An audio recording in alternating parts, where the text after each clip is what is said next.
To see me dance is to see my heart speak. To see my heart speak is to see me live in every moment. Every step that I do, I treat it like if it's the last.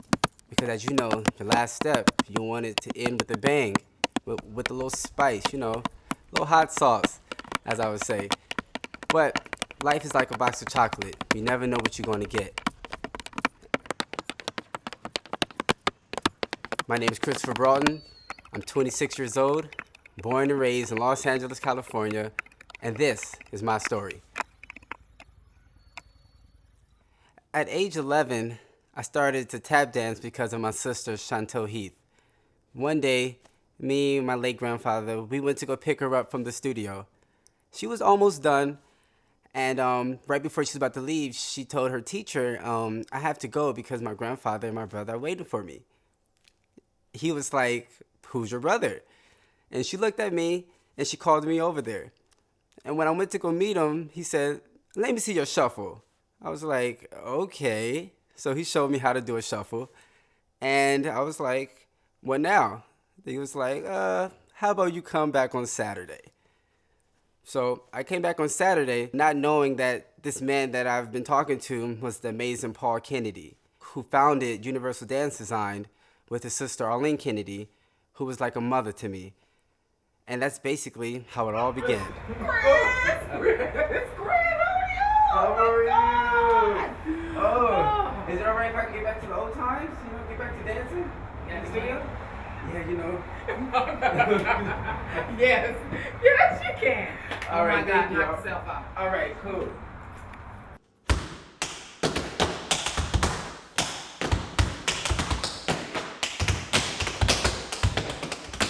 Watching Christopher dance is like watching somebody take a breath of fresh air. He does it with such energy, with such passion. It's like the inner side of something meeting the outer side of something. It's the yin and the yang of his soul, I believe. So that passion comes together, that energy comes together, that excitement comes together, and for the time you're watching him, you come together with them, and all worries go away.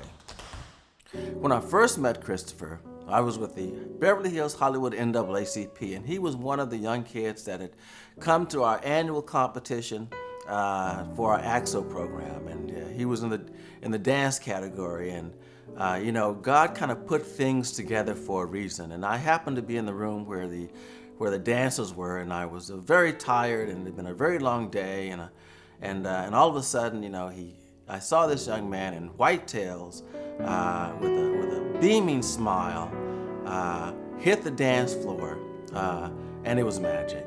About a year ago, he came back to LA to perform for Universal, and he was on stage, and I saw his growth, and I couldn't believe. I said, is that my baby? Look at him, my dancer.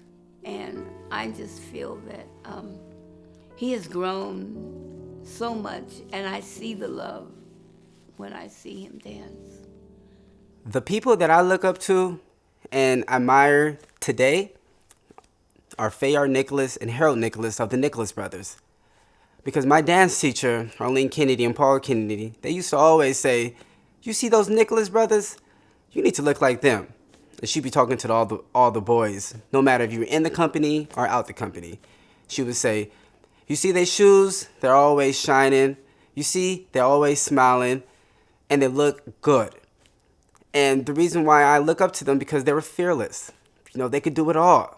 And you never knew what you was going to get. But what you did know is that you would get a show. And you knew that they were going to entertain and they were going to sell it. So my inspiration every time I hit the stage are the Nicholas brothers, because I love to smile, I love to entertain, and I keep my shoes clean as well. I'm a tap dancer.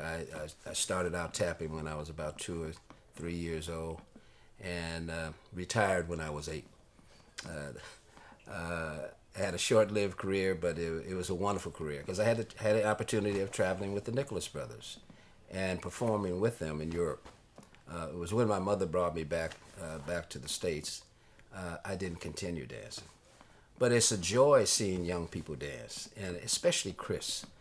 When I first saw him dance, you know, it was such a joy because of the fact that him getting a routine and then the smile on his face.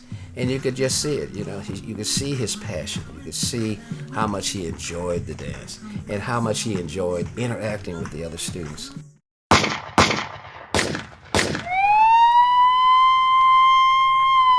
A local teenager whose tap dancing career was just starting to take off has become another victim of senseless violence. A call came through that Christopher was shot, and it was almost like a dream because I had been having nightmares of someone getting shot. I was shot in my left leg 3 times, and I had a bullet grazed in my right knee. Because of that, you know, half my knee was shattered, and I had a broken leg. I'm sitting in church. Chantel walks in church in sweats, hair uncombed, nothing together, and I knew something then was wrong or out of order. He's crying. He was losing something that he really loved. But I kept saying, well, you didn't lose it. You just, you know, we don't know what's gonna happen. The recovery period was a whole process in itself. You know, his own self-doubt, his own feeling of anguish and madness and sadness and all of that. But once he got through the recovery, his drive became passion. He was a guy that was more passionate about what he did and what he does and what he'll do, because he now understood at a very early age how blessed and gifted he really, really, really is.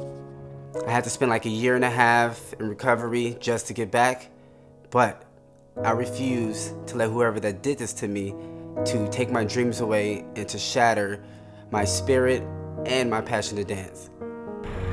This is where it all happened, and this is the next chapter of my life. My God, it was truly amazing how when they took all the screws out of his legs and how he got back in the studio. He was just determined. It was just great to see him work so hard.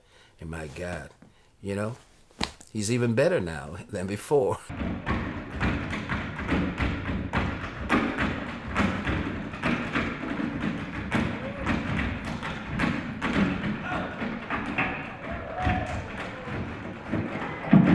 Arlene Kennedy and Paul Kennedy are the reason why I began to dance. And Arlene Sorkins is the reason why I'm dancing today. Because when I was shot in my leg, she was the one who came to my rescue. And it wasn't because of my skin color, it wasn't because of where I came from, it was just from my passion to dance. And she believed in me. And she treated me like her own, and I will love her, and I would thank her for that. And those are the 3 people who have helped me the most. Well, a lot of stuff that I do comes from YouTube.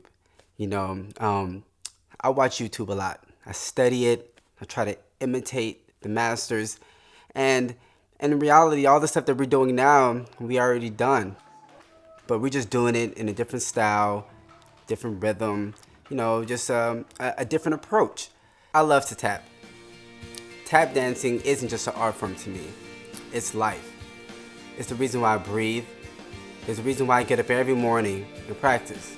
You know, when you go outside and it's a very dark night and you look up in the sky and it seems so bright, and all of a sudden your eyes focus on a star and the whole sky looks just a little bit brighter with 1 billion stars up there. Well, Chris's dancing and his effect on the dance community makes it all just a little bit brighter. He calls me Buddy, and I call him Eagle. And I call him Eagle, and have been for about a decade now, because his job is to soar. If you know you're an eagle, you must soar. Chris is dancing.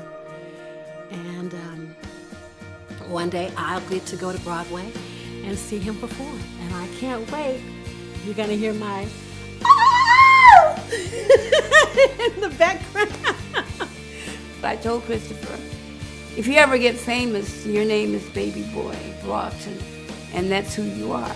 He's a star. He's a gift.